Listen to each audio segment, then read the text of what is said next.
क्यों? क्योंकि आप जब एक कंपनी में काम कर रहे हो तो आप आइसोलेशन में रहते हुए काम नहीं कर सकते। आपको एक टीम के साथ, आपको लोगों के साथ एंगेज रह के ही काम करना होता है, अदरवाइज आप कभी भी सक्सीड नहीं कर सकोगे। तो मेरा ये मानना है कि स्टूडेंट्स को अपनी टेक्निकल स्किल के साथ साथ सॉफ्ट स्किल्स पे भी काम करना चाहिए। First of all communication skills, networking skills, इन पे काम करने की बहुत ज़रूरत है। इंटर्नशिप को सीरियस लें, उसमें जो एक्सपोजर मिल रहा है उसको सीरियस लें और उससे सीखने की कोशिश करें कि अच्छा वर्क एनवायरनमेंट कैसा होता है। फिर जब वो ये चीज़ें लेके निकलेंगे और इंटरव्यू में लैंड लैंड करेंगे, तो इंटरव्यू ऑब्वियसली उनकी टेक्निकल स्किल्स देखेगा, लेकिन ये कि जब उनकी कम्युनिकेशन स्किल्स और नेटवर्किंग स्किल्स स्ट्रांग होंगी, क्योंकि अगर आपने कहीं पे काम किया एज अ इंटर्न और आपकी नेटवर्किंग वहां पे अच्छी है, तो इट्स अ हाई चांस कि आपको वहीं से पहली जॉब ऑफर आ जाए। तो मेरा ये मानना है कि स्टूडेंट्स को अपनी सॉफ्ट स्किल्स पे काम करने की भी काफी ज्यादा जरूरत है, specially for engineering students. Very nice. अच्छा जमशेद साहब, आपने लीडरशिप रोल पे वहाँ काम किया, आपने जो ये डिफरेंट डिपार्टमेंट्स और इंस्टीट्यूशन जो पाकिस्तान में, उन लोगों को जो लीडरशिप रोल पे हैं अपने एम्प्लॉयज़ के लिए आप क्या एडवाइस करते हैं कि वो एम्प्लॉयज़ के लिए क्या इन्वायरमेंट वहाँ क्रिएट करें कि वो कम से कम वर्क लाइफ बैलेंस भी, और फिर आगे अगर कोई अगर लाइफ में आगे बढ़ना चाहते हैं, पाकिस्तान से मूव करना चाहते हैं यूरोप या किसी भी बाहर कंट्री की तरफ, तो उनको वो इन्वायरमेंट अगर मिलता है, अगर एग्जिस्टिंग सिस्टम में नहीं मिलता, तो उनको क्या लाया अमल इख्तियार करना चाहिए, उनके रोल क्या होना चाहिए एम्प्लॉयज़ के लिए? Okay, very good question. So जब मैंने सिविल हॉस्पिटल ट्रॉमा सेंटर में ज्वाइन किया, तो that was my first experience as a leader, जिसमें मैं सोलली रिस्पॉन्सिबल था for decision making for managing the team. Obviously उससे पहले मैं जहाँ काम कर रहा था, तो वहाँ मैं खुद भी अकाउंटेबल था to different managers, and I was managing 2 और 3 पीपल। बट जब मैंने civil hospital town centre join किया, तो वहाँ I was managing a team of around 35 personal. तो मेरा ये मानना है कि first of all a leader has to be empathetic. उसको अपने टीम की तरफ एम्पैथाइज करना चाहिए और उसको अपनी टीम को समझना चाहिए। हर और टीम में डिफरेंट लोग होते हैं, उनके डिफरेंट स्किल सेट्स होते हैं, डिफरेंट माइंडसेट होते हैं, डिफरेंट एटीट्यूड होते हैं। लीडर को चाहिए कि उनको समझे और एक ऐसा तरीका अख्तियार करे कि वो ये जाने कि वो उनसे बेस्ट कैसे अचीव कर सकता है। और सबसे बढ़ के ये कि एक लीडर को अकाउंटेबल होना चाहिए और ट्रस्टवर्दी होना चाहिए। उसको अपने आप को ऐसा बनाना चाहिए कि उसकी टीम उस पर ट्रस्ट कर सके, उसकी टीम को पता हो कि हम अगर कोई गलती भी कर दें, तो वो गलती हमें छुपाने की जरूरत नहीं है, हम अपने लीडर को बता सकते हैं, and he will not criticise us, but he will look into कि अच्छा ये हो गया, ठीक है, कोई मसला नहीं, क्यों हुआ, कैसे हुआ, आगे उसको होने से कैसे रोका जा सकता है। तो उसमें लीडर की रिस्पॉन्सिबिलिटी है कि वो अपनी टीम की अपस्किलिंग पे काम करे, अपनी टीम के अंदर एक कॉन्फिडेंस डेवलप करे, अपनी टीम को एम्पावर करे। ये सबसे मेन चीज है कि अगर आपके अंडर कोई बंदा काम कर रहा है, तो उसको हर छोटे छोटे डिसीजन के लिए आपकी तरफ ना देखना पड़े, बल्कि आप अपनी टीम को इतना एम्पावर करो और उनके अंदर इतना कॉन्फिडेंस डेवलप कर सको कि वो डे टू डे डिसीजन खुद ले सकें और आपकी तरफ हर चीज के लिए ना देख रहे हो। ये काफी इंपॉर्टेंट है। फिर एक लीडर जो कहते हैं लीडरशिप बाय एग्जाम्पल, तो एक लीडर को लीड करना आना चाहिए, उसको हैंड होल्डिंग करने की जरूरत नहीं होनी चाहिए। लीड करना ऐसे कि उसके पास इतनी स्किल्स हो कि जो भी काम उसके अंडर हो रहा है, उसको उस काम की इतनी बेहतरीन नॉलेज हो कि अगर कहीं ऐसा मसला आ जाए तो वो बाय एग्जांपल लीड कर सके। फिर ये है कि जैसा मैंने बताया कि अपनी टीम के अंदर कॉन्फिडेंस डेवलप करे और एम्पावर करे, तो उसकी टीम को पता हो कि अगर हम पे कोई प्रेशर आएगा, तो वो लीडर एब्जॉर्ब कर सकेगा, और लीडर जो बात कहेगा वो ये वो डी होगी। इसकी मैं एग्जांपल दूंगा। जब मैंने सिविल हॉस्पिटल टाउन सेंटर में काम कर रहा था, तो obviously because it was a hospital vicinity जहाँ पे हम आउटेज या जहाँ पे हम कोई भी सब इंटरप्शन बेयर नहीं कर सकते, तो अगर मैं वहां पे अपनी टीम को कहूंगा कि यार ये काम है और मैं जानता हूं कि ये काम 4 घंटे का बनता है, लेकिन हमें किसी भी हालत में इसको 2 घंटे में करना है, तो मेरी टीम के अंदर इतना कॉन्फिडेंस होना चाहिए कि उनको पता हो कि यार अगर लीडर ने बात बोली है कि ये काम हमें इतनी देर में करना है, मतलब जो एक ईटी है उससे भी कम टाइम में करना है हमें, तो इसका मतलब ये है कि कोई ना कोई वजह ऐसी है जिसकी वजह से ये लीडर हमें कह रहे हैं कि यार ये काम हमें जल्द से जल्द खत्म करना है। अदरवाइज अगर आप हर काम में उनको इस तरह से प्रेशराइज करते रहोगे और कोशिश करोगे कि नहीं मैं ये काम बनता है इतने टाइम का है लेकिन मैं इतने टाइम में करवा दूं ताकि ऊपर मैं टॉप मैनेजमेंट को शो कर सकूं कि मैंने ये काम बहुत जल्दी करवा दिया, तो फिर टीम आप पे ट्रस्ट करना छोड़ देगी। और सबसे अहम चीज ये है कि as a leader, not only to your team but to your reporting line, आप वहां भी ट्रूथफुल रहो, अकाउंटेबल रहो, आप उनको ट्रू पिक्चर पेश करो कि ये चीज इतने टाइम में हो सकती है और हम इसको मिनिमाइज करके एटलीस्ट इतने में कर सकते हैं, लेकिन इससे ज्यादा हम स्ट्रेच नहीं कर सकते। तो आपको अपनी टीम का भी ट्रस्ट गेन करना है, अपनी रिपोर्टिंग लाइन का भी ट्रस्ट गेन करना है। जबरदस्त। जमशेद साहब, एक चीज़ क्वेश्चन मैं पूछूंगा। एम्प्लॉयज़ हैं जो आपके अंडर भी एम्प्लॉयज़ काम करते हैं, उनके जो चैलेंजेस हैं, आपने क्या चीज़ देखी कि डिफरेंट पाकिस्तान के कल्चर में कौन से चैलेंजेस को वो फेस कर रहे हैं, और उनमें से उनको आप क्या एडवाइस करते हैं कि वो कौन से जो प्रॉब्लम है वो खुद टैकल करें, सेल्फ रिजॉल्विंग होते हैं, और कुछ होते हैं जो हायर मैनेजमेंट को बताएं। अदरवाइज मतलब इस हवाले से अपने आप को कॉन्फ्लिक्ट से बचाने के लिए और ओवरऑल अपने आप को ऑप्टिमाइज करने के लिए इस हवाले से कोई रहनुमाई फरमाएंगे? जी बिल्कुल। अ, जब मैंने लीडरशिप पोजीशन संभाली तो ऑब्वियसली सबसे इम्पोर्टेंट चीज ये है, वो ये कि जो भी कोई लीडरशिप पोजीशन की तरफ आता है तो उसको अपना वो वक्त याद रखना चाहिए जब वो किसी के अंडर काम कर रहा था, किसी को रिपोर्ट कर रहा था। तो ऑब्वियसली अगर वो अपना वो वक्त याद रखेगा तो वो अपनी टीम के शूज में जाके उनको समझ सकेगा। क्योंकि आप जो काम कर रहे हैं जिस सोसाइटी में, आप भी उसी सोसाइटी का हिस्सा हो, आप भी उसी सोसाइटी से आ रहे हो, तो आपको ये समझना होगा कि उनकी पर्सनल लाइफ का उनकी प्रोफेशनल लाइफ पे भी इफेक्ट पड़ता है। आप ये नहीं कह सकते कि पर्सनल और प्रोफेशनल लाइफ अलग रखो, बिल्कुल फर्क पड़ता है। तो आपने अपनी टीम के साथ हर हद तक एम्पैथेटिक रहना है कि अगर उनकी पर्सनल लाइफ उनकी प्रोफेशनल लाइफ को इफेक्ट कर रही है तो वो आपसे शेयर कर सकें और आपको बता सकें कि मेरे साथ ऐसा कुछ मसला चल रहा है। नॉट गोइंग टू डिटेल, लेकिन बता सकें कि मेरे साथ ऐसा कुछ मसला चल रहा है जिसकी वजह से मेरी प्रोफेशनल लाइफ इफेक्ट हो रही है। ऑब्वियसली आप उनकी पर्सनल लाइफ प्रॉब्लम्स को तो रिजॉल्व नहीं कर सकते, बट देन आप ये देख सकते हो कि आप ऐसा क्या कर सकते हो कि उनको हेल्प आउट किया जाए, उनकी प्रोफेशनल लाइफ इफेक्ट ना हो। और अगर आप उनको कुछ टाइम ऑफ दे सको कि अपनी पर्सनल लाइफ के इश्यूज रिजॉल्व करने के लिए, तो वो आप कर सकते हो। दूसरा जो आपने एक सवाल किया कि कैसे हम अपनी टीम को एम्पावर करें कि वो डे टू डे डिसीजंस खुद ले सकें। इसमें सबसे इंपॉर्टेंट चीज ये है एम्पावरमेंट में कि आप उनकी अथॉरिटी अंडरमाइन ना करो। ऑब्वियसली अगर आपके अंडर एक टीम है तो उनके अंडर भी आपने कोई स्टाफ दिया हुआ होगा, तो आप कभी भी ये इंकरेज ना करो कि उनके अंडर जो स्टाफ है वो उनको बाईपास करके आप तक रीच आउट करे। और आप अपनी मैं इसी एग्जांपल देता हूँ। ट्रॉमा में सिविल हॉस्पिटल ट्रॉमा सेंटर में जैसे मेरे पास मेरे अंडर 4 सुपरवाइजर थे और उनके अंडर फिर शिफ्ट स्टाफ था।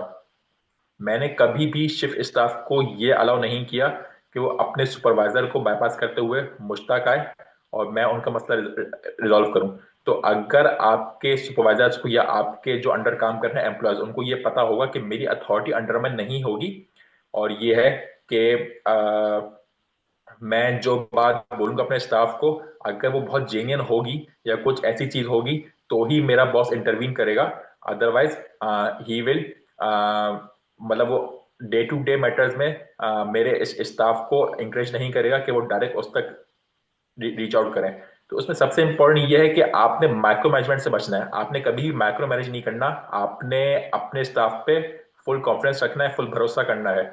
अगर उनको ये पता होगा कि मेरे बॉस का, मेरे मैनेजर का मुझ पे कॉन्फिडेंस है, भरोसा है और वो मेरी अथॉरिटी अंडरमाइन नहीं होने देगा, मुझे एम्पावर्ड करेगा, तो फिर वो डे टू डे जो डिसीजंस हैं वो खुद ले सकेंगे और उसमें कॉन्फिडेंस फील करेंगे कि हाँ ये डिसीजन हम ले सकते हैं, ये डिसीजन हम ले सकते हैं। और उसमें उनको ये भी पता होगा कि अगर हमसे कोई डिसीजन गलत हो भी गया तो भी हमें हम उसको बैठ के एनालाइज करेंगे, उसमें हम क्रिटिसाइज नहीं करेंगे, उसमें हम ब्लेम नहीं करेंगे कि तुम्हारी वजह से ये हो गया, तुम्हारी वजह से ये हो गया, बल्कि हम साथ बैठ के एज अ टीम एनालाइज करेंगे कि अच्छा ये डिसीजन गलत हुआ, what could be the reasons, क्या ऐसा रीजन था कि गलत हुआ।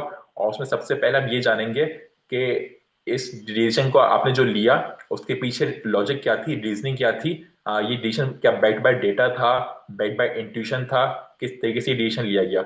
जब आपकी स्टाफ को ये पता होगा तो फिर वो they will feel more confident enough in taking decisions themselves rather than coming to you for every pet issues. Great. And Jamshed sir, एक चीज़ और था इसमें, हर लेवल पे जिस तरह आपने लीडरशिप रोल पे काम किया, आप भी जो है वो अकाउंटेबल है to higher leadership and also towards policy makers. Policy makers और हायर लीडरशिप जो है, उस हवाले से उनके एंगल में से आप क्या कहते हैं, उनके लिए क्या एडवाइस है कि वो आपके लेवल की जो लीडरशिप है उनका उनको एक ऐसा इन्वायरमेंट, प्रोडक्टिव इन्वायरमेंट और उस लीडरशिप इन्वायरमेंट या इस हवाले से पॉजिटिव इन्वायरमेंट प्रोवाइड करने के लिए उनको क्या करना चाहिए? ये मैं अगेन इसको कनेक्ट करूंगा आपके प्रीवियस क्वेश्चन से। तो जो मैंने आपको एक्सप्लेन किया कि एज अ लीडर आपको अपने सबऑर्डिनेट्स के लिए जैसा एनवायरनमेंट क्रिएट करना है, तो ऑब्वियसली जो मेरी टॉप मैनेजमेंट है जिसको मैं रिपोर्ट करता हूँ, तो मेरे केस में मैं उनका सबऑर्डिनेट हूँ और वो मेरे लीडर हैं। तो जैसा एनवायरनमेंट मुझे अपने सबऑर्डिनेट्स के लिए क्रिएट करना चाहिए, वैसे ही एनवायरनमेंट एक्सपेक्ट करूंगा कि मेरी टॉप मैनेजमेंट मेरे लिए क्रिएट करे, कि मेरी अच्छा जमशेद साहब, इसको थोड़ा सा अथॉरिटी। मैं रीफ्रेस कर देता हूँ, क्योंकि मैनेजमेंट वाला तो आपने वैसे ही कवर कर दिया। पहले पॉलिसी मेकर जो हैं, जो इंस्टीट्यूशंस, ऑल इंस्टीट्यूशंस के ऊपर उसको पॉलिसी बना रहे होते हैं नेशनल लेवल पे, उनके हवाले से थोड़ा सा कमेंट कर दें, उनको क्या करना चाहिए? ओके, कि क्या वो उनको इस सारे इंस्टीट्यूशन में वो पिक्चर उनको वाजे नजर आ रही होती है, नहीं आ रही थी तो वो पिक्चर आप दिखा दें थोड़ी सी, के इंस्टीट्यूशन लेवल पे ये पिक्चर है, तो आप पॉलिसी बनाते हुए ये चीजें ख्याल रखें। ओके, बिल्कुल ठीक बात है। पॉलिसी मेकिंग में अच्छा होता ये है कि हमें ना फील्ड पे निकल के देखना एक जरूरी होता है कि अच्छा फील्ड में रियल पिक्चर क्या है। अगर आप पॉलिसी मेकिंग में सिर्फ ये काम कर रहे हो कि आप सिर्फ एक जगह बैठे हुए हो और पॉलिसीज डिवाइस कर रहे हो, तो they might not work. They may work at sometimes, but in most of the cases they might not work, because then those policies will not be a reflection of a true picture in the field. तो सबसे पहले तो आपके लिए जरूरी है कि आप फील्ड का एक ट्रू पिक्चर लो, एक ट्रू रिफ्लेक्शन लो। आपको पता हो अच्छा फील्ड में ये चल रहा है, ठीक है, और हम जो लिख रहे हैं पेपर पे वो शायद अब आउटडेटेड हो चुका हो। तो पॉलिसीज में एक चीज जो सबसे इंपॉर्टेंट होती है वो होती है उसका रिव्यू पीरियड। कि आप एक रिव्यू पीरियड डिफाइन करते हो कि ये इतने इतने टाइम पे रिव्यू होगी। तो उस रिव्यू पीरियड को आपको स्ट्रिक्ट नहीं होना चाहिए कि अच्छा अगर हमने लिख दिया कि ये पॉलिसी 3 साल पे रिव्यू होगी तो 3 साल पे ही रिव्यू होनी है। बल्कि आप देख सकते हो कि अगर एक चेंजिंग वर्क डायनामिक्स आ रहे हैं, चेंजिंग एनवायरमेंट आ रहे हैं, तो क्या कोई ऐसे फैक्टर्स हैं कि ये पॉलिसी रिव्यू होना जरूरी है, तो आप ऑब्वियसली उसका एक रख सकते हो hard review period for like 3 years, 5 years, what ever. But आप उसका एक सॉफ्ट रिव्यू पीरियड भी रख सकते हो कि हम इसको चेंजिंग टाइम्स के हिसाब से, क्योंकि आज जो आपका एनवायरनमेंट है specially with the Inception of AI, तो उसमें आपका एनवायरनमेंट काफी चेंज हो रहा है, काफी चीजें चेंज हो रही हैं। तो आपको अपनी पॉलिसीज को एक सॉफ्ट रिव्यू करते रहना चाहिए कि क्या ये हमारी पॉलिसीज आजकल के वर्क एनवायरनमेंट के साथ और न्यू टेक्नोलॉजी के साथ अलाइंड हैं या नहीं, और क्या ये पॉलिसीज हमारे जो सब ऑर्डिनेट्स हैं या जो हमारी टीम्स हैं या जो हमारे इंस्टीट्यूशंस हैं उनको इस वक्त सही से एप्लीकेबल हो रही हैं, या हमें इनको रिव्यू करने की जरूरत है ताकि वो न्यू वर्क एनवायरनमेंट के साथ या न्यू टेक्नोलॉजी के साथ अलाइंड हो।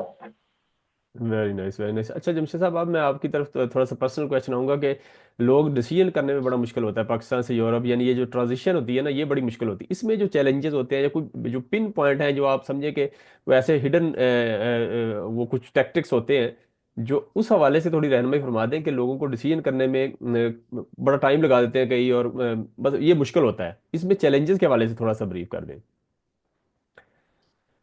बहुत ही अच्छा सवाल है, बिल्कुल अच्छा सवाल है आपका।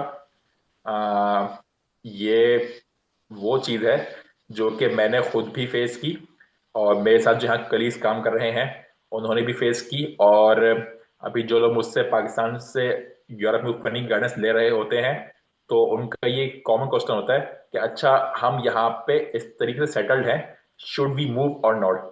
देखें, it depends on everyone's personal circumstances.